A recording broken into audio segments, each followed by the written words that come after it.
Itong kwentong maririnig ninyo ay hango mula sa mga totoong pangyayari. Naganap ito taong 1998. Nang mga panahong ito ay sobrang hirap ng buhay namin sa Negros. Nalulung pa ang tatay namin sa sugal. Napilitan tuloy akong huminto sa pag-aaral para magtrabaho. Wala na kasi kaming maaasahan sa kanya. Naaalala ko pa ang nangyari isang gabi. Pabagsak niya kasing binuksan ang pinto namin. Gulat na gulat pa nga kami ng kapatid ko. Tay, nandyan na pala kayo. Kanina pa namin kayo hinihintay eh. Halina po kayo, kumain na po tayo bago pa lumamig ang pagkain. Mauna na kayo. Tay, babalik na naman po ba kayo dun sa sugalan? Tay naman, kanina pa kayo dun ah. Hindi pa ba kayo nagsasawa? Wag mo nga akong pakialaman. Tay, umaga pa lang po nandun na kayo. Buong araw na po kayo dun ah. Wala na po kayong ibang ginawa kundi ang magsugal. Manahimik ka nga, bata ka. Wag mo nga akong ginugulo ngayon. Mainit ang ulo ko. Kanina pa ako natatalo. Tay, nag-aalala lang po ako sa inyo. Hindi na po kasi tama ang ginagawa nyo. Hindi nyo na makontrol ang sarili nyo. Ni hindi nyo na nga maasikasong kumain eh. Bakit ba ang kulit-kulit mo? Sa hindi pa ako nakakabawi. Pwede ba, Nina? Tigil-tigilan mo nga ako. Hindi ko na siya napigilan. Talagang umalis pa rin siya. Umuwi lang siya madaling araw na. Nagising na lang ako dahil ang ingay-ingay niya. Buwisit! Buwisit talaga! Pagka malas-malas naman! Alam mo bang nanalo na ako kanina? Tapos natalo pa! Tay, hinaan nyo naman po ang boses nyo. Hindi po ba kayo nahihiya sa mga kapitbahay natin? Alam nyo po ba kung anong oras na? Pasado 2:00 na po ng madaling araw. Natutulog na po si Karen. Bakit nagsungit-sungit mo? Kung umasta ka parang ikaw may-ari nitong bahay. Kala mo kung sino ka magaling. Kailangan mo talaga akong pagtaasan ng boses? Anong akala mo sa akin? Bingi? Tay, paano naman hindi ako maiinis sa ginagawa ninyo? Pagod na nga po ako sa trabaho at saka dito sa bahay tapos poproblemahin ko pa po kayo? Ang dami-dami ko nang ginagawa tapos dinadagdagan pa ninyo. May pasok pa po ako mamaya. Dapat nga nagpapahinga ako ngayon eh. Pero hindi ko magawa. Nagre-reklamo ka? Ganon? Ganon ba? Para yun lang ang dami-dami mo na sinabi. Bakit ikaw nung maliit ka, iyak ka ng iyak? Hindi mo nga ako pinapatulog sa kaiiyak mo eh. Nagreklamo ba ako? Bakit tay? Wala ba kayong isip? Hindi nyo ba alam na sumusobra na po kayo? Na hindi na tama ang ginagawa ninyo? Anong sabi mo? Bastos ka! Kailan ka ba natutong kausapin ang ganyan ng tatay mo? Bakit tay? Hindi ba totoo ang sinasabi ko? Tay, puro na lang kayo sugal. Hindi nyo na kami inisip ng mga anak ninyo. Wala na nga po kayong pakialam sa amin eh. Sabihin nyo nga sa akin kung mali ba ako. Sinasagot-sagot mo talaga ako? Hindi mo na ako nirespeto. Anong karapatan mong pagsalitaan ako ng ganyan? Sumusobra na po kayo eh. Tay, halos araw-araw na lang po kayo nagsusugal. Pag may pera kayo, diretso na kayo doon. Hindi na kayo titigil hanggat hindi nauubos ang pera ninyo. Sinasayang nyo lang ang pera nyo, tay. Bakit? Pera ko naman ang pinagsusugal ko ah. Pera ko yun. Kaya ako ang bahalang gumastos. Tay, wala na nga po tayong kapera-pera. Minsan nga wala na tayong makain eh. Nakuha nyo pa rin unahin na lintik na bisyong yan. Buti sana kung pakonti-konti lang ang taya nyo, kaso hindi. Alam nyo po ba kung gaano kalaki ang nagagastos nyo dyan? Kaya nga ako nagsusugal eh, para magkapera ako. Pag nanalo ako, di marami na sana akong pera. Hindi mo ba naisip yon? Hindi mo naisip kasi bobo ka. Hayaan mo, bukas mananalo na ako para wala ka nang masabi. Tay, ano ba? Nakikinig po ba kayo? Talagang hindi kayo titigil eh. Ano po bang gusto nyo mangyari sa buhay natin? Ikaw kanina ka pa ha? Magdahan-dahan ka sa pananalita mo ha? Baka hindi ako makapagpigil kung ano magawa ko sa'yo. Tay, makinig naman kayo. Kulang na nga yung perang kinikita ko para sa atin. Madami na nga po tayong utang na hindi nababayaran. Ang hirap-hirap na nga po ng buhay natin, lalo nyo pa pong pinapahirap. Tay, isipin niyo naman po kami ng mga anak ninyo. Ang dami-dami mong alam Ang dami-dami mong sinasabi! Paano naman po hindi ko kayo pagsasabihan? Sumusobra na kayo. Mas marunong ka pa sa akin eh. Huwag mo nga akong tinuturuan sa kung anong dapat o hindi ko dapat na gawin. Tay, hindi niyo po ba napapansin? Ang dami-dami na po nating problema dahil sa bisyo ninyong yan. Manahimik ka! Ikaw ang problema. Ikaw ang malas sa akin eh. Kaya hindi ako nananalo. Kontra ka kasi ng kontra. Yan ang hirap sa inyo eh. Lagi na lang ako ang may kasalanan. Lagi na lang iba ang sinisisi ninyo. Tay, hindi nyo nakikita ang mga pagkakamali nyo. Gamitin nyo naman sana yung kukote nyo kahit minsan. Hindi ko na naituloy ang sasabihin ko nang sampalin niya ako sa mukha. Sa lakas ng sampal niya ay napaupo na lang ako sa sahig. Pero hindi pa siya nakontento sa isa. Sinampal niya pa ulit ako ng mas malakas. Nahilo pa nga ako. Natakot na ako noon. Wala na nga ako nagawa kundi ang umiyak na lang. Walang iya ka? Ang kapal na mukha mo para sabihin sa akin yan? Kung makaasa ka, kala mo kung sino ka? Kumita ka lang ng konti, naging bastos ka na. Ang yabang-yabang mo na. Bakit? May pinagmamalaki ka na ba? Linti ka? Saka ka na magyabang sa akin pag hindi ka na nakatira sa pamamahay ko. Tarantado ka! Hindi pa natapos doon ang mga ginawa niya. Ilang araw lang kasi mula noon ay meron na naman kaming pinag-awayan. Tay, nasan po yung perang nakatago dito sa aparador? Ba't nawawala dito ko lang naman nilagay yon. Abay malay ko. Wala akong alam dyan sa sinasabi mo. Tay naman, kailangan po natin ng perang yun. Kung alam niyo po kung nasaan, sabihin niyo na. Bingi ka ba? Sinabi ko na nga hindi ko alam. Ba't ba sa akin mo hinahanap? Hanapin mo dyan. Tay, hindi po ba kayo naaawa sa amin ng mga anak ninyo? Halos magkanda kuba na ako sa kakatrabaho para sa perang yun. Wala na po tayong kapera-pera, Tay. Tinitipid ko na lang po yun. Minsan nga po hindi na ako nanananghalian. Umiinom na lang po ako ng tubig. Tinitiis ko na lang din po ang sakit ng tiyan ko para makamenos sa gastos. Alam niyo po si Karen, may babayaran daw siya sa eskwela. Siya na nga lang daw ang hindi nakakabayad. Hindi ko nga alam kung saan ako kukuha ng pambayad niya eh. Ang dami-dami na kasi nating utang. Wala nang nagpapahiram sa atin. Kung ano-ano na nga pong masasakit na salita ang sinasabi nila sa akin. Ba't ba ang dami mo sinasabi? Ang arte-arte mo. Bakit? Sa akala mo ba may magagawa ang pag-iyak-iyak mo dyan? Tay, kailangan ko po yung pera. Hindi ko nga alam. Ba't ba ang kulit-kulit mo? Sinabi ko ngang hindi ko alam. Hindi ko alam. Tanga ka ba? Tay, may nakailam po sa mga gamit ko. Ikaw lang po ang pwedeng gumawa nun. Huwag niyo namang ipangsugal ang pera. Nakikiusap po ako sa inyo. Ibalik niyo na po yun. Anak ka ng teteng. Pinagbibintangan mo talaga ako? Na sarili mong tatay? Ang kapal naman talaga ng mukha mo. Sinabi ko na ngang wala sa akin. Sa tingin mo talaga magagawa ko ang bagay na yon? Sinungaling ka! Tay, anong klaseng ama kayo? Ba't di niyo ginagawa to sa akin? Ba't pinahihirapan niyo ako ng ganito? Napansin ko na lang na tumapang ang mga tingin niya noon. Nang walang ano-ano'y hinawakan niya ako sa buhok ko nang madiin sa kanya pinaghihila. Parang gusto na niyang bunutin ang buhok ko sa sakit. Aray! Tay, bitawan po ninyo ako! Nasasaktan po ako! Tama na po! Talagang masasaktan ka sa akin, babae ka. Kakalbuhin talaga kita. Tarantado ka? Gagawin mo pa ako magnanakaw? Tama na po! Tama na! Ah! Sumusobra ka ng walang iya ka. Hindi mo na nga ginalang ang tatay mo. Minamaliit mo pa talaga ako. Anong gusto mong palabasin? Na masama akong ama, ha?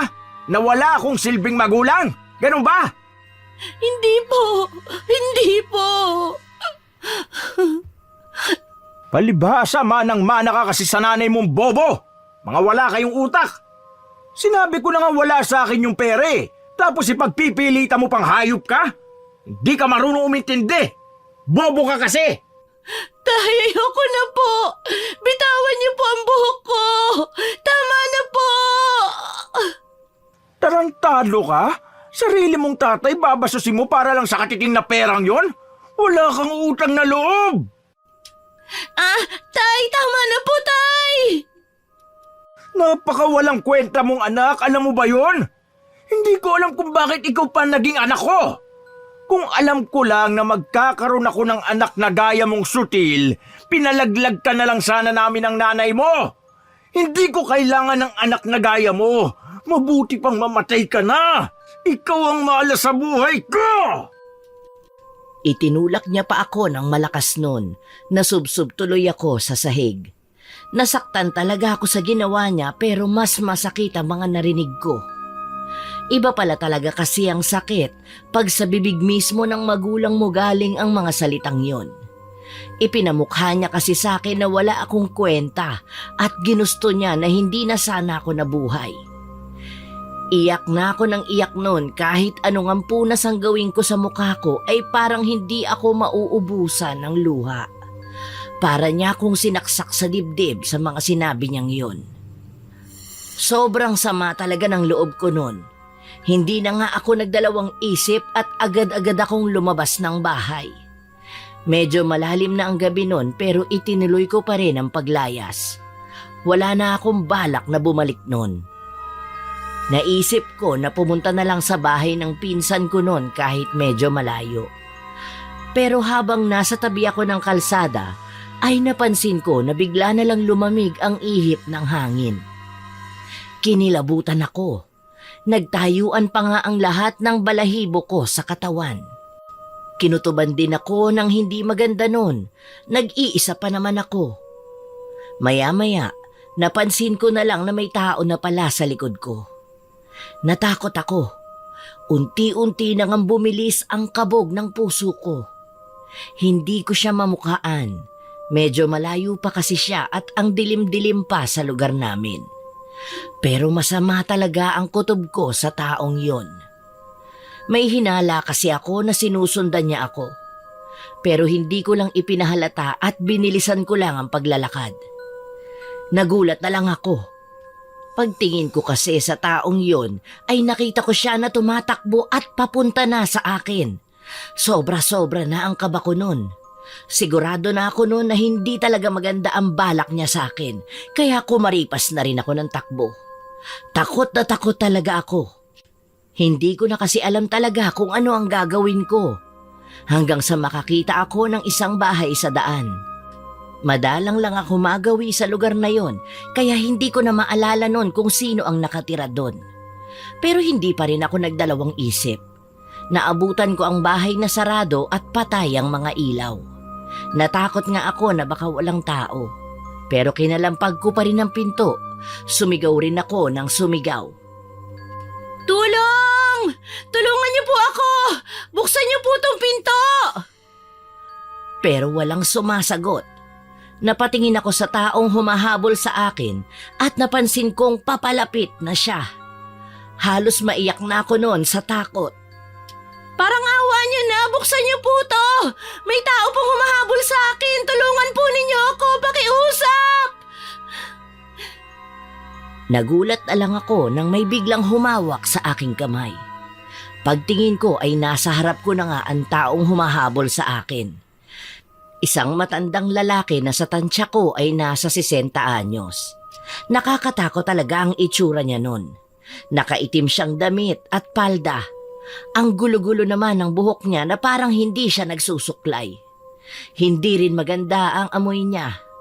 Pero ang tumatak talaga sa akin ay ang nanlalaki at bilog na bilog niyang mata. Ganun na nga lang kung makatitig siya sa akin. Sino po kayo?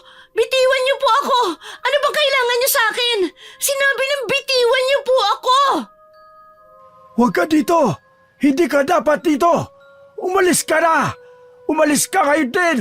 May pagkakataon pa! Bilisan mo na! Ano pong sinasabi ninyo? Hindi ko po kayo maintindihan. Pakiusap lang, bitiwan niyo po ang kamay ko. Shh! Huwag kang maingay! Malalaman niya nandito ka! Hindi niya pwedeng alam! Delikado! Pakawalan po ninyo ako! Makinig ka! Sumama ka sa akin! Dalhin kita malayo! Kinilabutan ako sa sinabi niya. Hindi talaga kasi maganda ang kutob ko sa gusto niyang mangyari. Pinipilit pa naman niya ako. Kahit anong ang gawin ko noon ay ayaw niya pa ring tumigil sa kahihila sa kamay ko. Ayoko po! Hindi po ako sasama sa inyo! Tumigil na po kayo! Parang awa niyo na! Bitiwan niyo po ako! Huwag ka matigas ulo! Hindi ka nakaintindi! Sama ka sa akin! Gusto mo ba galit ako? Hindi nga po ako sasama! Ba't ang tigas-tigas ng ulo niyo? Tumigil na po kayo! Nakikiusap po ako sa inyo! Anong ginagawa mo sa kanya? Nagulat na lang ako nang may narinig akong sumigaw. Pagtingin ko ay may nakatayo ng babae sa harap ng bukas na pinto. Nasa mahigit 40 anyos na siya. Maganda siya at maayos manamit. Hindi ko siya kilala. Noon ko lang nakita sa lugar namin ang taong yon pero sa tingin ko ay mukha naman siyang mabait. Para na nga akong nabunutan ng tinik sa dibdib ng mga sandaling yon. Manang, tulungan niyo po ako. Balak niya po akong dalhin kung saan eh. Pigilan niyo po siya. Parang awa niyo na. Huwag kang lalapit. Balak mo pa akong kagatin ha? Salbahe ka. Hindi mo ba narinig ang sinabi ni Inday? Bitiwan mo siya. Hindi tama ang ginagawa mong yan. Ikaw! Huwag kang makialam! Lumayo ka sa amin! Layo! Bakit? Anong balak mong gawin sa kanya? Bakit ayaw mo siyang bitiwan? Tinatakot mo yung bata. Nababaliw ka na ba? Manahimik ka! Huwag kang makinig sa babae yan! Lokohin ka lang yan! Sama ka na sa akin! Aalis tayo! Manang, tulong po! Ayoko po sumama sa kanya. Hindi ko po siya kilala. Baka mamaya kung anong gawin niya sa akin. Narinig mo ba yon? Sabi niya na nga na ayaw niya sumama sa'yo. Hindi ka ba nakakaintindi? Bitiwan mo na siya! Hindi! Hindi! Nagmamatigas ka pa talaga ha? Pakawalan mo na siya ngayon din kundi tatawag ako ng mga tanod para ipahuli ka. Natakot na po yata ang matanda. Binitiwan niya ako saka tumakbo na po siya. Ayos ka lang ba, Inday? May masakit ba sa'yo? Oo, wala naman po. Maraming salamat po sa tulong niyo. Kung di dahil sa inyo, baka may nangyari na po sa akin na hindi maganda. Walang anuman. Pasensya ka na, natagalan akong lumabas. Nakatulog na kasi ako nagising lang ako nang marinig kitang sumisigaw. Pasensya na po sa istorbo. Hindi ko na po kasi talaga alam ang gagawin ko kanina. Natakot po kasi talaga ako. Huwag kang humingi ng tawad. Hindi mo naman yung kasalanan. Sino pala ang matandang yun na tanong pakay niya sa'yo? Akala ko nga hindi ka na niya bibitawan Hindi ko rin po alam Ngayon ko lang po siya nakita dito. Grabe po talaga yung takot ko kanina. Ganun ba? Bakit kaya ganun siya kumilos? Ang tapang-tapang niya pa naman. Para siyang asong ulol, biglang-bigla na lang nangangagat. May sira ba yun sa ulo? Hindi ko po alam pero kakaiba po talaga ang matandang yun. Ikaw naman kasi. Ano ba bang ginagawa mo rito sa labas ng mga ganitong oras? Buti na lang at naabutan kita. Ano po kasi, nagkasagutan po kasi kami ng tatay ko. Nasaktan po ako sa sinabi niya sa akin kaya lumayas ako. Ikaw namang bata ka? Tatay mo pa rin yun. Mabuti pa siguro kung umuwi ka na. Medyo malalim na rin ang gabi. Parang hindi ko po kaya. Masama pa po kasi ang loob ko sa nangyari. Sigurado din po ako na susumbatan niya lang ulit ako. Mag-aaway lang ulit kami kaya mas mabuti kung magpapalamig muna kami ng ulo. Paano ka? Saan mo balak pumunta? Buti sana kung di ba panganib dito sa lugar natin. Paano kung may mangyari ulit sa'yo? Pupuntahan ko po yung bahay ng tita namin. Doon na po muna ako magpapalipas ng gabi. Hindi naman po yun masyadong malayo mula rito. Huwag po kayong mag-alala, mag-iingat naman po ako. Salamat po pala ulit sa tulong ninyo. Mauna na po ako. Teka, sandali. Kayo talaga mga kabataan, ang titigas na mga ulo ninyo. Eh kung gusto mo, dito ka na muna sa bahay ko. Talaga po? Oo, total mag-isa lang naman ako dito sa bahay. May isa pa namang kwarto rito. Hindi po ba ako makakaabala? Hindi naman. Nahihiya na po kasi ako sa inyo. Sobra-sobra ko na kasi kayong naiistorbo. Huwag mong isipin yon. Eh sino-sino pa bang magtutulungan kundi tayo-tayo lang ding magkakabaryo? Talaga po? Naku, hindi na po ako tatanggi. Maraming salamat po. Tatanawin ko po itong isang malaking utang na loob. Ano palang pangalan niyo, Manang? Mirasol, ikaw, anong pangalan mo? Ako naman po si Nina. Manang, bago lang po ba kayo dito sa amin?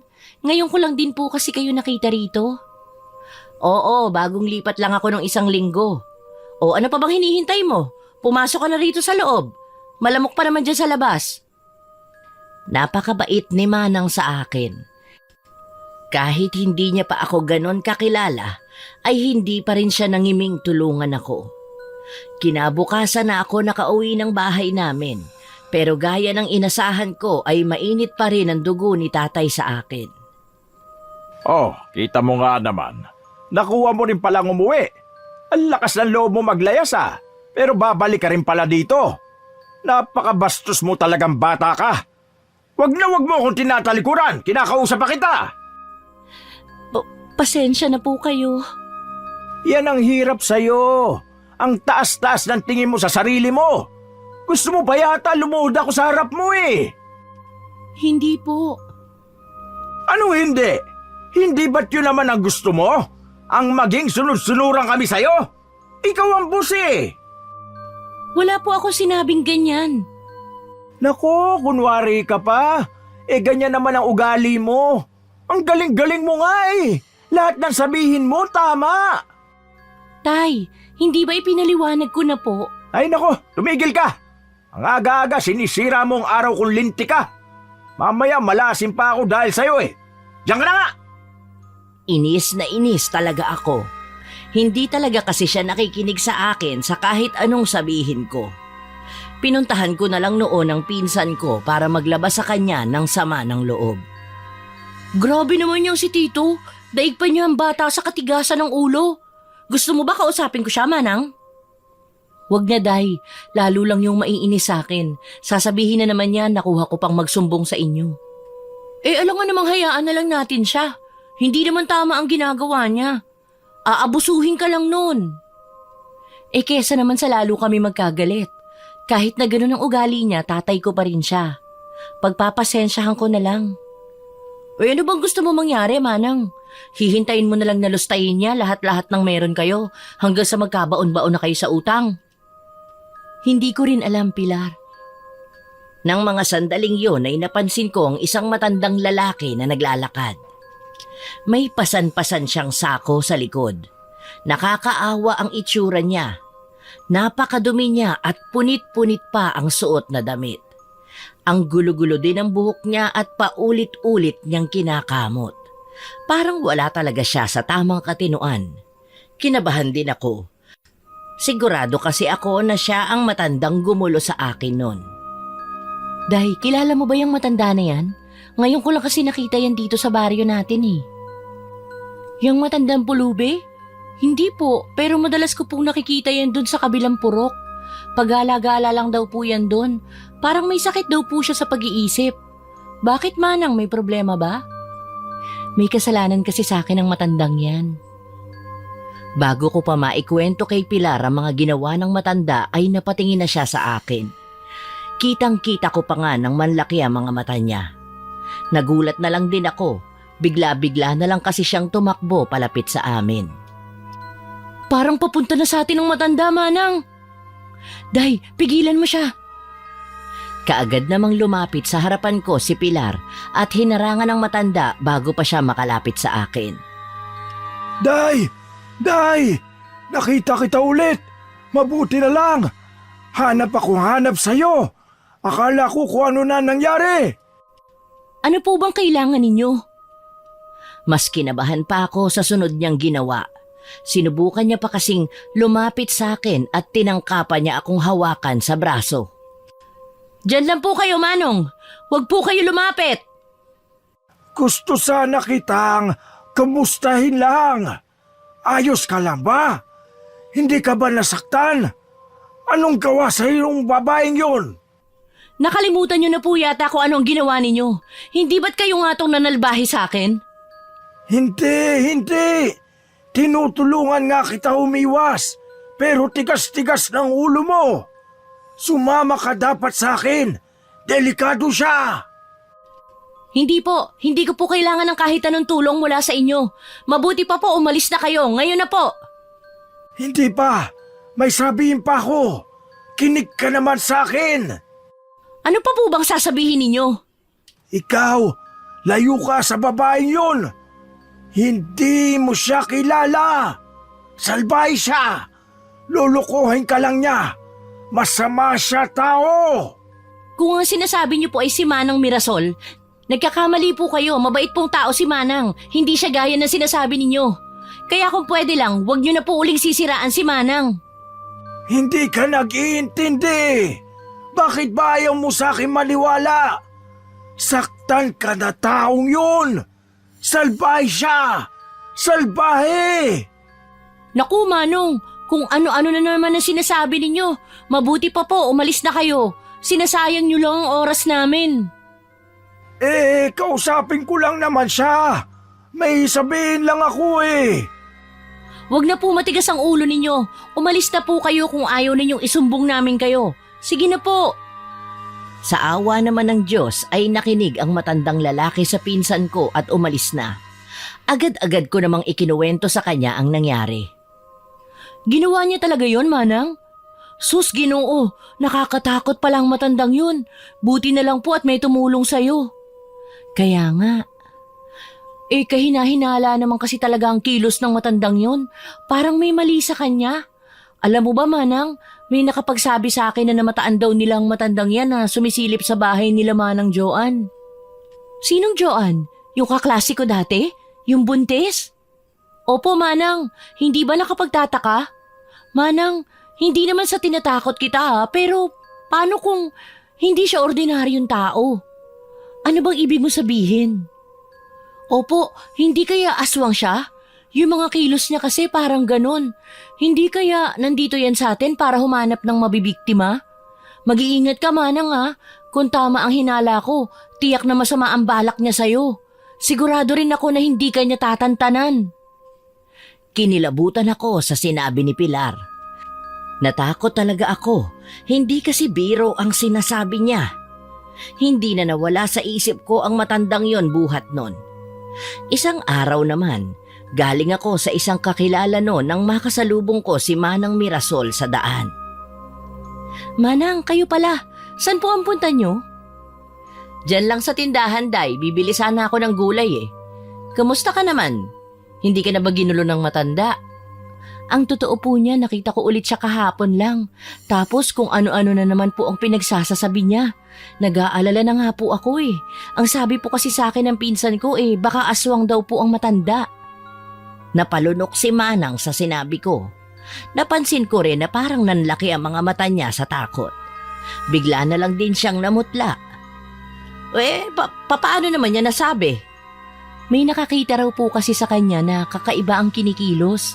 Tapos hindi ba sobrang tapang niya? Kayang-kaya niyang manakit. Baka naman may sakit lang ang matanda kaya gano'n siya kung umasta. Hindi naman totoo ang mga aswang-aswang na yan eh. Posible po ang sinasabi ninyo, pero masama po kasi talaga ang kutob ko sa kanya. Mag-iingat po pala kayo. Sigurado po kasi ako na hindi niya nagustuhan ang ginawa niyong pangingialam. Baka mapagbuntunan niya rin kayo. Ano ka ba, Day? Huwag mo naman ako tinatakot ng ganyan. Matatakutin pa naman ako.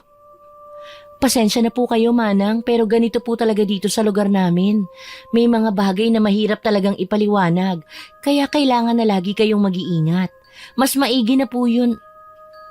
Nagulat na lang ako. Habang nag-uusap kami ni Manang, ay kitang-kita ko nang lumitaw ang matandang lalaki mula sa damuhan. Pasugod na siya sa amin ang oras na yon at parang galit na galit siya. Manang, tumabi po kayo! Sobrang bilis ng mga pangyayari at wala na ako nagawa. Kitang-kita ko nang hawakan niya sa buhok si Manang at pinaghihila. Napasigaw na nga lang siya sa sakit. Walang hiya ka! Walang hiya! Anong sinasabi mo kay Inday? Hayop ka! Niloloko mo siya! Sama ka! Sama ka! Tumigil po kayo! Tama na! Sobrang lakas pa naman ng matanda at ayaw talagang bitiwan si Manang. Hinila ko pa siya ng malakas para lang mailayo siya. Napaupo siya sa lupa pero agad-agad siyang bumangon at akmang susugod na naman pero naitulak namin siya ni Manang. Tumigil na po kayo! Day! Bakit ka lapit sa kanya? Wag! Wag! Gulo niya lang isip mo! Hindi mo alam kung anong klase tao siya! Tama na po! Ayoko makinig sa mga sinasabi ninyo! Umalis na po kayo! Pero... Umalis na po kayo! Ikaw babae ka! Layuan mo, Inday! Sinasabi ko sa'yo, huwag ka nang lapit sa kanya! Nang makaalis ang matanda ay agad-agad kong inasikaso si Manang Mirasol. Ayos lang po ba kayo? Oo, ayos lang. Salamat. Manang, mag-iingat po kayo. Narinig niyo naman po ang mga sinabi niya kanina. Galit na galit po siya. Oo, huwag ka mag-alala. Mag-iingat naman ako. Hindi pa rin tumigil ang matandang yon sa mga pinaggagawa niya. Naaalala ko pa nga ang nangyari naman isang hapon. Nasa bahay ako ng pinsan ko ng araw na yon. Nawawala ang alaga nilang manok kaya tinulungan ko siyang hanapin. Kung saan-saan kami naghanap pero hindi namin nakita. Naku Day, wala na talaga yung manok ninyo. Sigurado ako may nagnakaw na nun. Sa susunod, ilagay nyo na lang sa kulungan. Oo nga, Manang. Ganun na kasi talaga ngayon. Sa hirap ba naman ng buhay?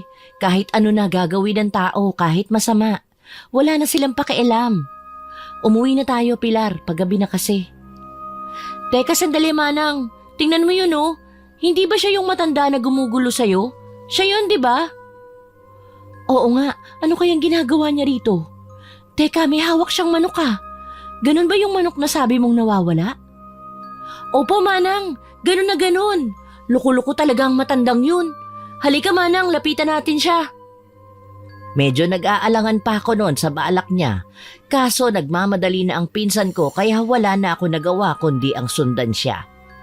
Sinigawan ni Pilar ang matanda pero bigla-bigla na lang itong tumakbo na animoy tatakas. Napalingon siya sa amin nang tawagin ni Pilar kaya sigurado akong narinig niya ang pinsan ko. Pero imbes na huminto ay mas binilisan pa niya ang takbo. Sobrang bilis pa rin niya kahit matanda na siya. Nahirapan nga kaming habulin siya.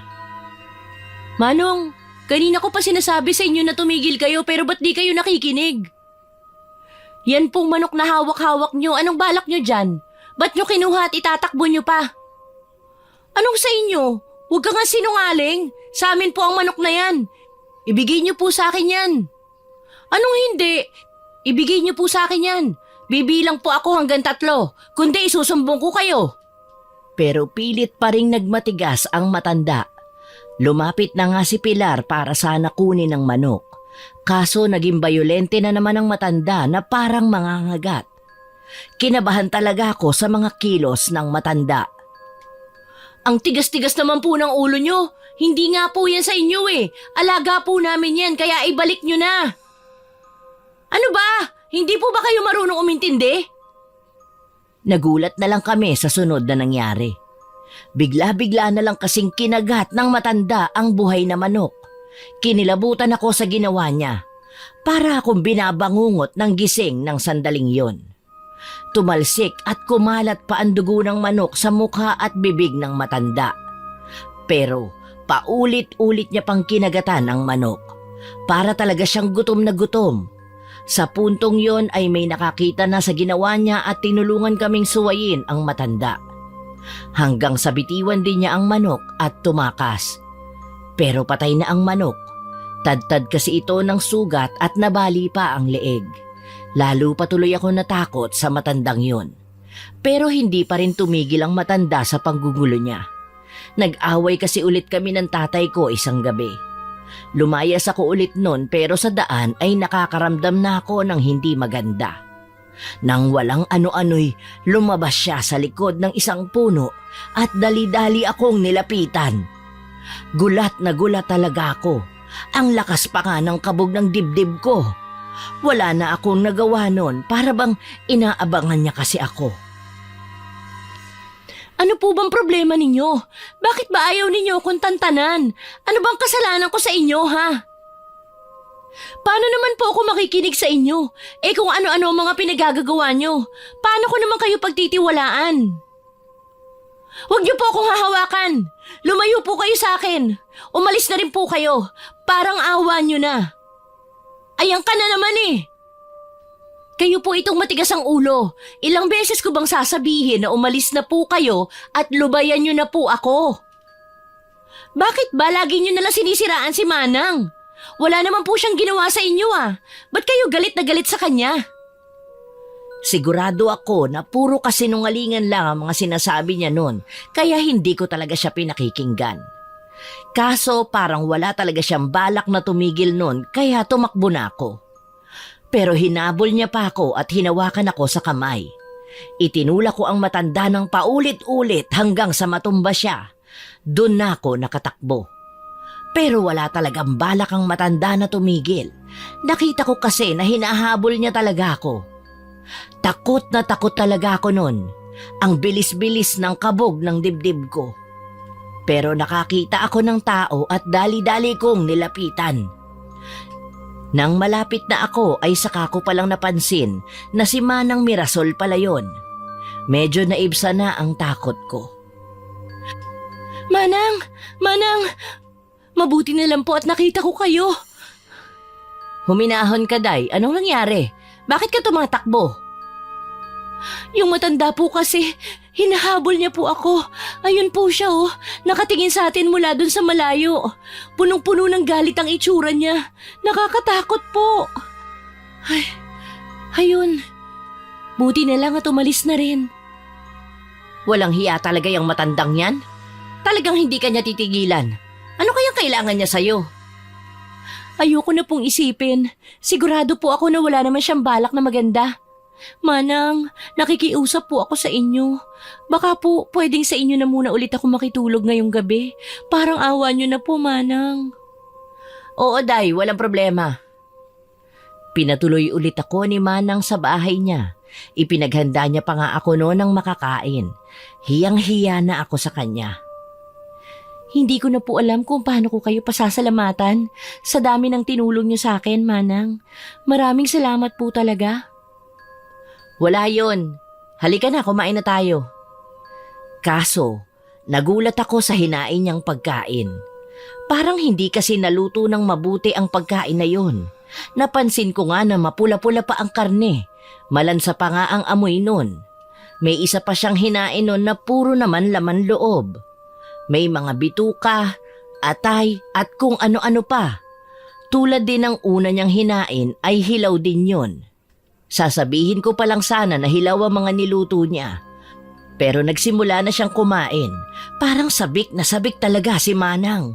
Sarap na sarap talaga siya nun. Ang laki pa nga ng mga kagat niya nun. Subo pa siya ng subo ng malalaking tipak at halos di nang umunguya. Tumutulo na rin ang laway ni Manang pero hindi niya lang pinapansin. Kain lang siya ng kain. Ang bilis-bilis niya talagang kumain na para bang aagawan siya ng kung sino. Gutom na gutom yata siya noon. Parang hindi kumain ng ilang araw. Nawala na ako ng gana noon. Para na nga akong maduduwal. Hindi ko talaga kasi masikmura ang ginagawa niya. Maya-maya ay napansin ni Manang Mirasol na hindi ako kumakain. Kaya bahagyang tumaas ang kanyang boses nang pagsabihan ako. Bakit hindi ka kumakain? Alam mo, hindi magandang ugali yan. Kung may pagkain, dapat kumain ka. Pasensya na po, Manang. Parang masama po kasi ang pakiramdam ko. Parang wala akong ganang kumain. Huwag kang bastos, kumain ka. Huwag mo nang hintayin na magalit pa ako sa'yo. Kakain ka ba o hindi? Hindi ko alam kung bakit pero bigla-bigla na lang nagbago ang ugali niya. Ang tapang niya kasi, kaya kahit ayaw ko ay sinubukan kong tikman ang luto niya. Pero nang maamoy ko pa lang ang niluto niya ay halos masuka na ako sa sobrang lansa. Hindi ko talaga kayang kumain nun kahit anong gawin ko. Pasensya na po, Manang. Parang hindi po kasi naluto ng maayos ang pagkain. Ganun ba? Bakit hindi mo naman agad sinabi sa akin? Pasensya ka na, Day. Sige, lulutuin ko na lang ulit. Saglit lang ha, isasalang ko ulit sa apoy. Nang matapos ng lutuin ulit ang pagkain na yon ay naging maayos na ang pagkakaluto at wala nang naging problema.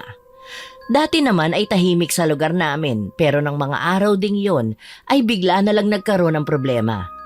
Kung ano-ano kasing kwento ang kumalat noon sa lugar namin. Minsan nga ay naabutan ko ang pinsan ko na nakikipagchismisan. Day, nandyan ka lang pala. Kanina pa kita hinahanap.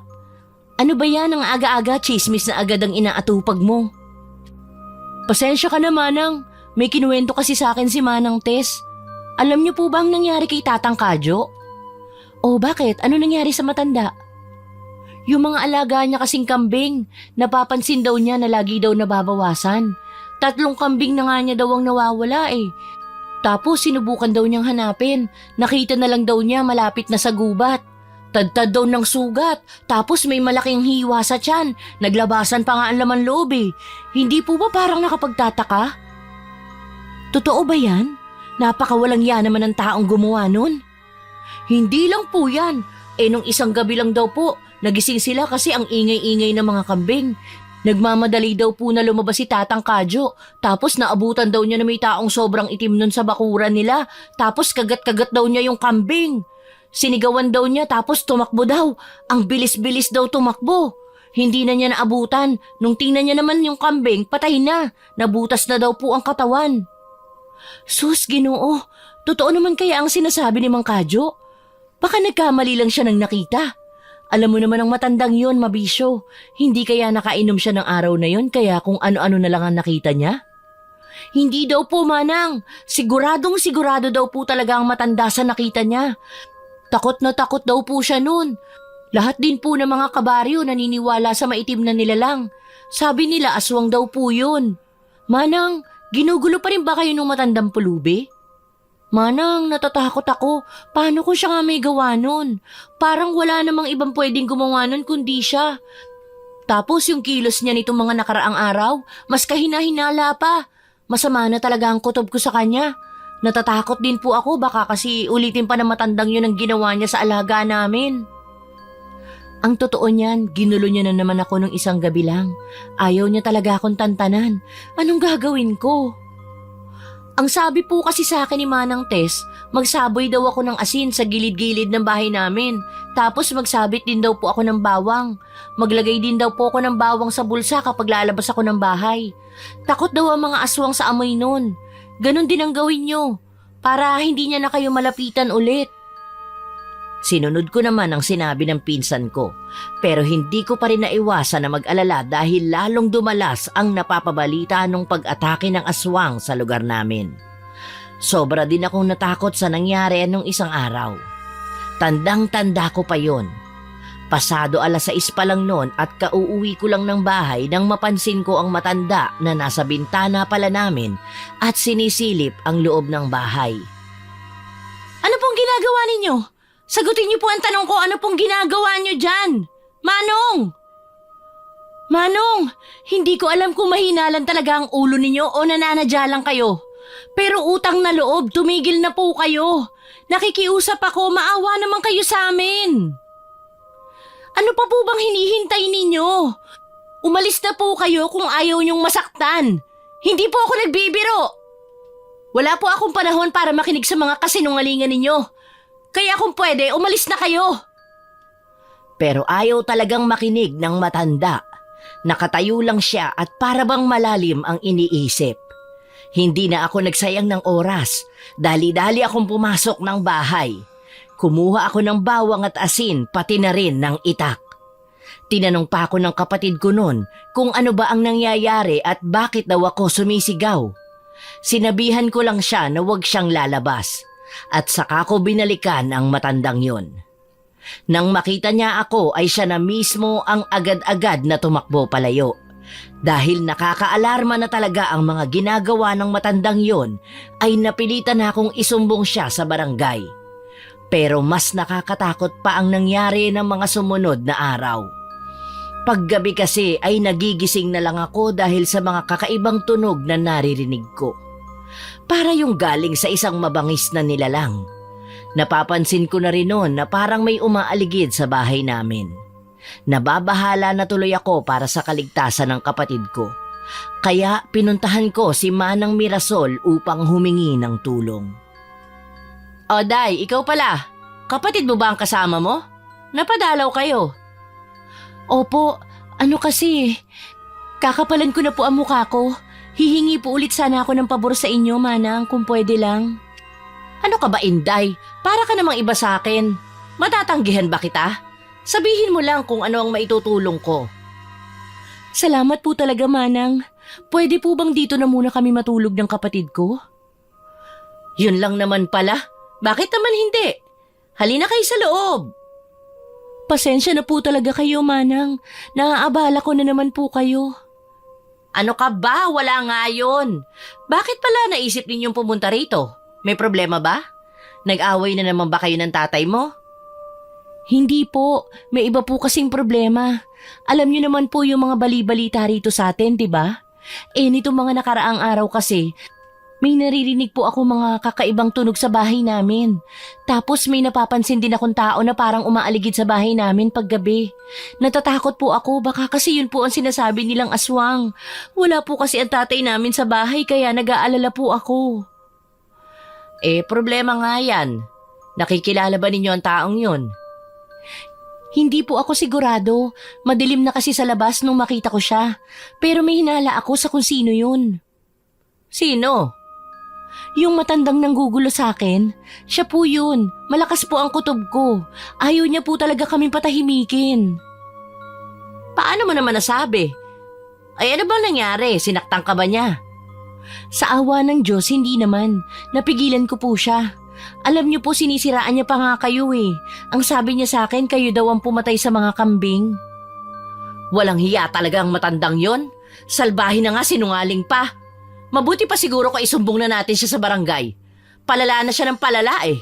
Hindi natin alam kung ano pa ang pwede niyang gawin sa susunod. Ginawa ko na po. Isinumbong na namin siya. Ang sabi naman sa akin ni Kapitan, aaksyon na nila agad. Kaso hindi pa rin siya tumitigil. Ganun ba? Huwag ka mag-alala, Day. Magiging ayos din ang lahat.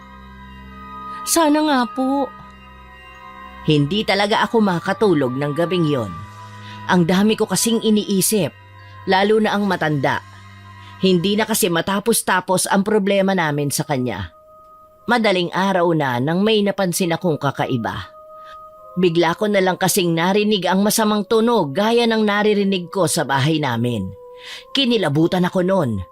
Hindi ko nga alam paano pero nalaman yata ng nilalang na yon ang paglipat namin at nasundan kami. Napakaingay pa naman nun at parang wala nang balak na tumigil. Hanggang sa magising na rin ang kapatid ko, takot na rin siya nun. Kaya pinuntahan ko si Manang sa kwarto niya para tanungin kung ano ang gagawin namin. Kung ano ang takot ko ng mga sandaling yon ay dumoble pa.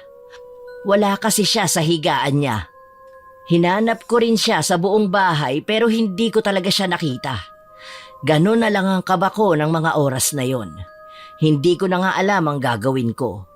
Naisip ko kasi na baka nasa labas siya ng bahay at pupwede siyang atakihin ng nilalang na yon. Ang bilis-bilis na ng kabog ng dibdib ko. Ayaw ko sanang lumabas nun pero hindi ko naman siya pupwedeng pabayaan. Kaya napilitan pa rin ako na hanapin siya. Kinausap ko lang ang kapatid ko bago ako lumabas. Sinabihan kong huwag siyang aalis doon. Sakto namang paglabas ko ay tumigil na ang kakatuwang tunog. Kahit papano ay nagkaroon na ako ng lakas ng loob. Wala na akong sinayang na oras noon. Baka kasi nasa paligid pa rin ang nilalang na yon kaya gusto ko na talagang mahanap si Manang sa lalong madaling panahon. Nahanap ko si Manang Mirasol sa harap ng bahay. Nakahinga na ako ng maluwag nun. Pero napansin ko na parang may kakaiba na sa kanya nun. Nakatayo lang siya at parang tulala. Lalapitan ko na nga siya. Kaso nagulat na lang ako sa sunod niyang ginawa. Narinig ko kasi ang parehong ungol na narinig ko nun.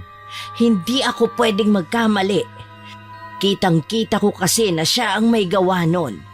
Humihinga na rin siya ng malalim nun na parang galit na galit. Papunta na rin siya nun sa kalsada kahit wala naman siyang suot na tsinelas. Takang-taka talaga ako sa mga kinikilos niya kaya naisip ko siyang sundan. Nagmamadali siya nun, para siyang may hinahabol, hanggang sa mapansin ko na pumasok siya sa isang lugar na maraming kabahayan. Masama na talaga ang kutob ko nun pero sumunod pa rin ako. Nagtago ako nun sa tabi ng isang bahay at nagmasid. Nakita ko siya sa harap mismo ng isang bahay habang tinatahulan siya ng isang aso. Hindi ko alam kung ano ang iniisip niya nun. Sigurado kasing malalagay siya sa alanganin sa ginagawa niya. Naisip kong sabihan siya pero bago ko pa magawa ay bigla-bigla na lang siyang tumuwad. Nagulat talaga ako. Parang tumalon pa nga ang puso ko sa kaba. Ni hindi rin sumagi sa isip ko ang sunod niyang ginawa. Sinugod niya kasi ang aso at pinagkakagat. Hindi talaga ako makapaniwala sa nakikita ko noon. Hanggang sa mapatay niya na ang aso pero hindi pa siya nakontento. Sinakmal niya pa kasi yon sa tiyan. Halos masuka na ako sa ginawa niya. Hindi ko na masikmura ang ginagawa niya kaya bala ko na sanang umalis. Nang hindi sinasadyang matabig ko ang isang balde. Kabadong-kabado ako noon. Ang ingay-ingay kasi ng balde at siguradong narinig niya. Hindi na ako nakagalaw mula sa pinagtataguan ko.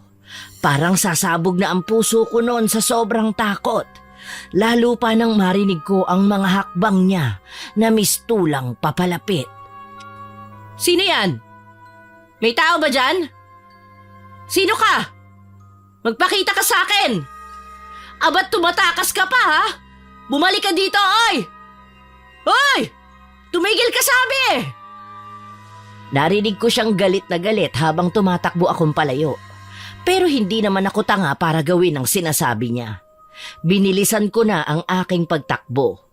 Pero nang mapalingon ako ay agad ko siyang napansin. Tumatakbo siya gamit ang mga kamay niya at paagaya ng sa aso.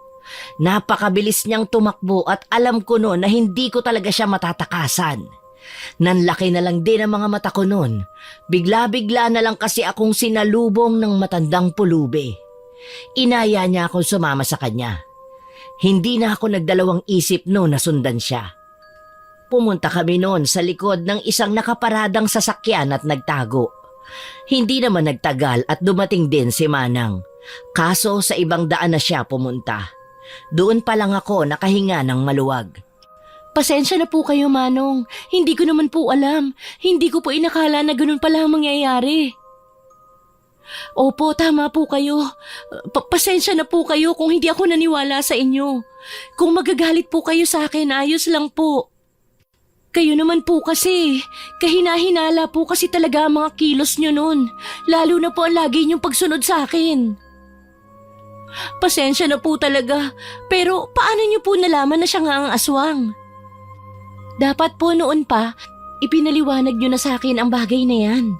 O sa ibang tao. Labis akong nalungkot nun. Wala kasi akong kaalam-alam na ang hirap-hirap pala ng pinagdaanan ng matanda. Dumagdag pa ako sa mga taong umalipusta sa kanya. Saka ko palang naalala na naiwan ko ang kapatid ko sa bahay ni Manang Mirasol. Parang nanlambot ang mga tuhod ko sa takot. Pasensya na po, Manong. Kailangan ko na pong umalis. Kailangan ko pupuntahan ng kapatid ko. Naiwan ko po siya sa bahay ni Manang Mirasol eh. Kailangan ko na pong umalis bago pa siya mauna sa akin na makabalik. Hindi na po. Salamat po pero kaya ko na po ang sarili ko.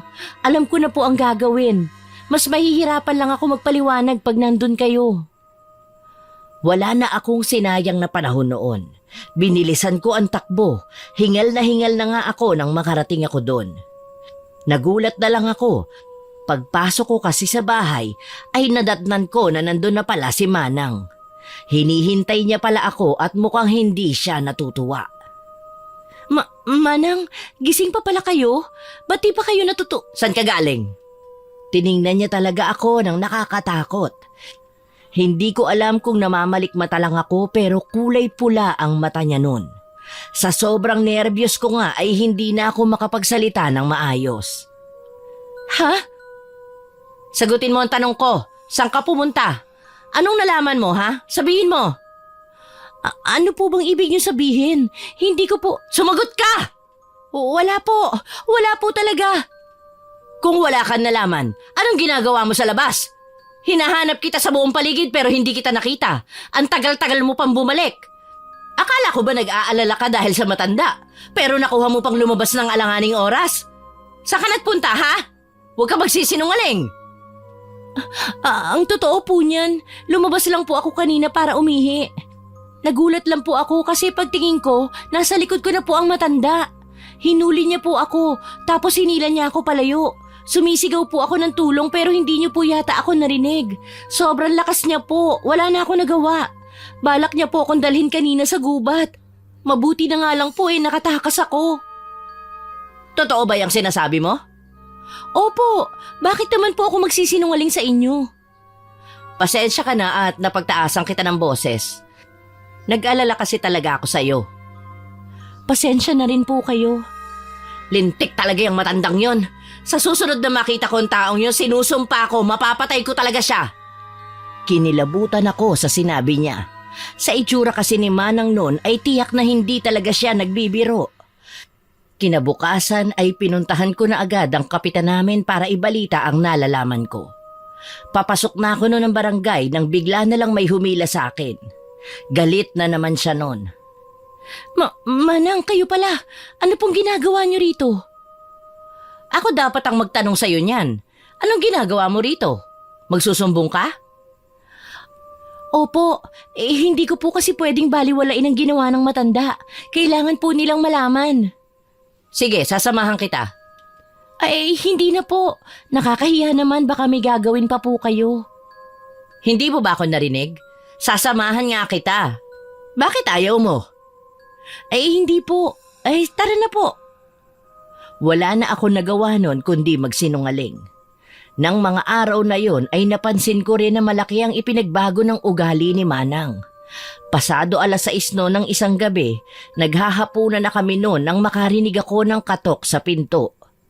Ang akala ko ay si tatay na yon kaya hindi na ako nagdalawang isip na buksan. Gulat na gulat ako. Si Manang Mirasol kasi ang tumambad sa harapan ko. Manang, kayo po pala. Ano pong sa atin at napadalaw kayo? Binibisita ka, masama ba? Hindi naman po pero biglaan po kasi. Wala man lang kayong pasabi. Bakit hindi ka na dumadaan sa bahay ko kagaya ng dati? Pasensya na po. Busy lang po kasi ako sa trabaho. Ganun ba? Bakit pakiramdam ko iniiwasan mo ko? Hindi po. Paano nyo naman nasabi? Kutob ko lang. Parang may kung ano ka ring hindi sinasabi sa akin Hindi po totoo ang mga sinasabi ninyo. Bakit ko naman po gagawin yun? Ba't parang kinakabahan ka? Tingnan mo, butil-butil na ang pawis mo. Tapos kanina ka pa nauutal. Ano po, masama lang po kasi ang pakiramdam ko. Ganun ba? Opo, may iba pa po kayong kailangan? Ang totoo niyan, ako naman ang may hihinging pabor sa'yo. Sabihin niyo po, titingnan ko po kung anong magagawa ko. Hindi ko kasi mahanap ang alahas ko. Tulungan mo akong maghanap. Pasensya na po, Manang, pero pinagbabawalan po ako ni tatay na lumabas. Alam niyo naman po yung mga balita. Tinatanggihan mo ako? Pasensya na po talaga. Babawi na lang po ako sa susunod. Sige po, umalis na po kayo. May gagawin pa po kasi ako. Ba't parang gustong-gusto mo nang umalis ako? Bakit mo ako pinagsasara ng pinto, Nina? Pinagtatabuyan mo ba ako? Naku, hindi po. Kailangan ko talaga ng tulong mo. Mahalaga kasi sa akin ang kwintas na yon. Pasensya na po kayo. Sige na, Day. Sandali lang naman tayo Pag nahanap na natin, pwede ka nang umuwi. Gusto ko po talagang tulungan kayo pero hindi ko naman... Puro ka dahilan! Nagulat na lang ako kasi napakatapang ng tingin niya sa akin. Nanlilisik ang mga mata niya at punong-puno ng galit. Para bang may ginawa akong bagay na hindi niya nagustuhan.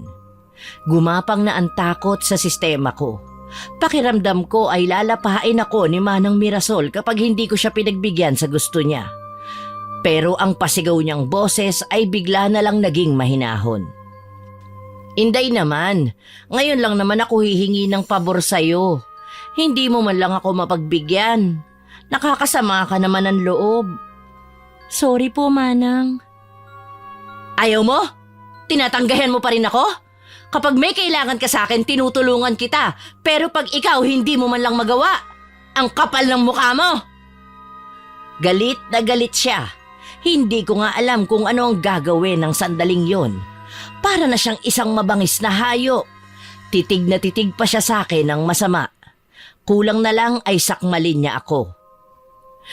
Huminahon po kayo, Manang. Huwag naman po kayong magalit. Hindi ko po kasi pwedeng suwayin ng tatay ko. Buisit ka! Buisit! Nagmamadali na siyang umalis noon. Para naman ako nabunutan ng malaking tinik sa dibdib. Lalo pang gumulo ang buhay namin simula nang mangyari yun. Naaalala ko nga ang kinuwento sa akin ng tatay ko. Bakit po, Tay? Totoo po ba yung sinasabi ninyo? Paano po nangyari yun? Sinaktan niya po ba kayo? Nakilala niyo po ba kung sino siya? Ano po kasi, Tay, may hinala ako kung sino ang nakita ninyo. Nagkakamali po kayo, hindi po siya. Wala po siyang kasalanan. Tay, ipangako ninyo na hindi po muna ninyo sasabihin kahit kanino hanggat wala pa akong pinanghahawakang patunay. Tay, makinig naman po kayo kahit ngayon lang.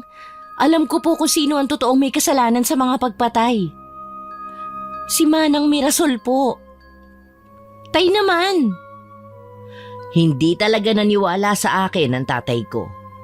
Hindi ko na nga alam kung ano ang gagawin ko.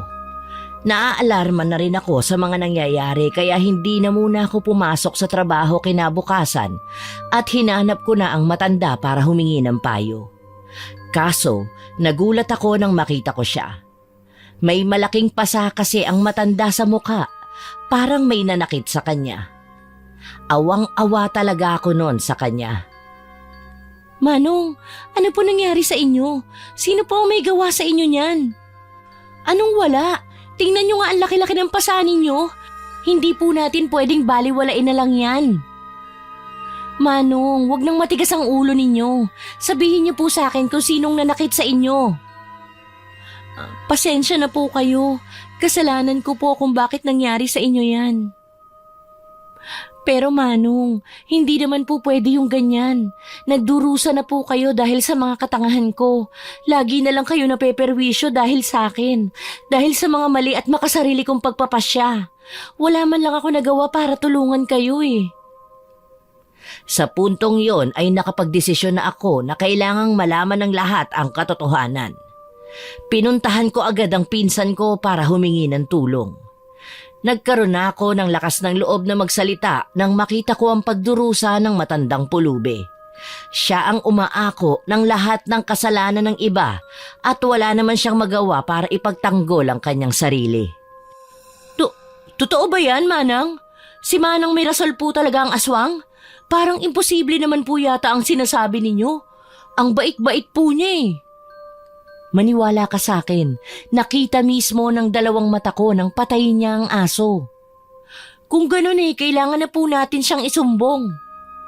Yun kasi ang problema ko. Nagsinungaling kasi ako sa barangay nung isang araw. Hindi ko alam kung maniniwala sila sa akin ngayon. Kung ganun, kailangan po nating patunayan na siya nga ang aswang. Pero Manang, paano po natin gagawin yun? Hindi ko talaga alam kung paano. Napakadelikado pa ng naisip ni Pilar. Kasi yun lang ang tanging paraan para mapawalang sala ko ang matandang pulube. Bumuo kami ng plano. Balak naming hulihin sa akto si Manang Mirasol. Nung una ay ayaw talagang pumayag ni Pilar pero pilit ko siyang kinumbinsi. Isinakatuparan namin ang planong yon isang gabi. Inabangan namin si Manang sa labas ng bahay niya. Manang, pwede bang wag na nating ituloy ang plano natin? Alam mo naman na sobrang mapanganib ang iniisip mo. Pwede natin tong ikapahamak. Pwede pa natin tong ikamatay. Pasensya ka na, Day, nadamay ka pa. Wala naman kasi akong ibang maasahan kundi ikaw. Saka kailangan talaga nating gawin to para matapos na ang paghahasik niya ng lagim. Pero Manang, masama talaga ang kutob ko eh. Kinakabahan po talaga ako. Kanina pa mabilis ang kabog ng dibdib ko. Huwag kang matakot. Nagdala naman tayo ng mga pangontra. Hindi niya tayo masasaktan. Nag-uusap pa lang kami noon nang mapansin namin ang pagbukas ng pinto. Kinabahan na kami noon. Nakakakilabot kasi talaga ang itsura niya. Napakaitim ng balat niya gaya sa paniki. Nanlalaki ang mga mata na kulay pula. Nung tumakbo din siya ay gaya sa isang aso. Tara na, Day. Sundan na natin siya. Dali. Bilisan mo. Teka, nasa na siya? Saan siya nagpunta? Hindi ko po alam, Manang. Nang walang ano-ano'y nakarinig ako ng malahalimaw na ungol. Pagtingin ko rin ay sumusugod na pala siya sa akin. Sasabuyan ko na sana siya ng asin pero hinampas niya ang lalagyan kaya natapon. Sinubukan siyang atakehin ni Pilar pero itinulak niya lang ang pinsan ko na walang kahirap-hirap. Ang lakas naman ng loob mong kalabanin ako! Hanina! Tama ang sinabi sa'yo ng tatay mo! Bobo ka nga! Paano mo nagawa yun? Paano mo nagawang maghasik ng kasamaan dito sa lugar namin? Akala ko pa naman mabait ka. Para na nga kitang nakakatandang kapatid eh. Pero hindi na ngayon kasi salbahe ka. Ano naman ngayon sa akin? Alam mo, hahayaan na sana kitang mabuhay. Kaso nangahas ka pang kalabanin ako. Dahil dyan, hindi na kita pwedeng buhayin. Umatake siya sa akin. Sobrang bilis ng pangyayari at hindi na ako nakakilos. Hinawakan niya ako sa leeg ng sobrang higpit. Walang kasing sakit yun. Parang bumaon at bumuta sa balat ko ang isang alambring puno ng tinik. Tumigil ka! Bigla-bigla na lang pumatong sa likuran niya si Pilar. Nabitiwan ako ni Manang kaso siya naman ang binalibag nito sa lupa. Malakas ang pagkakabagsak niya kaya nag-alala talaga ako sa pinsan ko. Pilar! Pilar! Walang iya ka talaga! Napakasama mo, hayop ka! Galit na galit ako kaya bala ko sanang gantihan ang babaeng yon. Kaso, isang kalmot niya lang sa braso ko at nawala na ang tapang ko at napalitan ng matinding takot. Bobo ka talaga! Dapat tumakas ka na habang may pagkakataong ka pa! Ngayon, 2 na kayong mamamatay! Sinugod niya ako at pumaibabaw siya sa akin. Sinubukan kong magpumiglas pero baliwala, sobrang lakas niya. Mas madiin na rin ang pagkakasakal niya sa akin nun. Hindi na nga ako makahinga sa sobrang sakit. Nawawala na rin ako ng malay. Akala ko talaga katapusan ko na. Nagulat na lang ako nang umalis si Manang sa pagkakapatong niya sa akin. Nanghihina na ako nun pero dinig na dinig ko pa rin ang malalakas niyang sigaw. Parang dumadaan siya sa matinding sakit. Nagulat na lang ako nang makita ko ang matanda. Parang umiiyak na siya. Opo. Tinulungan niya akong makatayo at dun ko palang nakita ang nangyari sa aswang. May sibat na gawa sa kawayan na bumaon sa likod niya. Hindi na siya gumagalaw, hindi na rin siya humihinga. Nagtagumpay ang matandang pulubi na mapuksa siya. Dali-dali naming inasikaso ang pinsan ko at sinugod sa ospital. Sa awa naman ng Diyos ay wala namang nangyaring masama sa kanya. Nag-alala naman ng sobra sa akin ng tatay ko matapos niyang malaman kung anong nangyari. Nagsisi pa nga siya na hindi siya naniwala sa akin. Pinangako niya rin na magbabago na siya para sa amin. Kumalat naman agad ang balita tungkol sa aswang. Pinuntahan pa nga nila ang bahay niya noon at may nakita silang mga boteng may kung ano-anong klaseng likido. Nakumbinsi tuloy ang lahat na siya nga ang salot sa baryo namin. Simula rin ang mapuksa ang aswang ay naging tahimik na ulit sa baryo namin. Dahil sa kabayanihan ng matandang pulubi ay maraming humanga sa kanya. Dumagsa rin ang tulong sa kanya. Naialis na rin siya sa kalsada at nanirahan na sa isang institusyon na para sa mga katulad niyang may kapansanan. Sinisiguro ko naman na madalas ko siyang pinupuntahan para kumustahin at alagaan. Nang makatapos naman ako sa pag-aaral at nakakuha ng mas magandang trabaho, ay kinuha ko rin siya at ako na mismo ang nag-alaga kay Manong Roning. Itinuring ko na siyang lolo at siya naman ay itinuring din akong apo.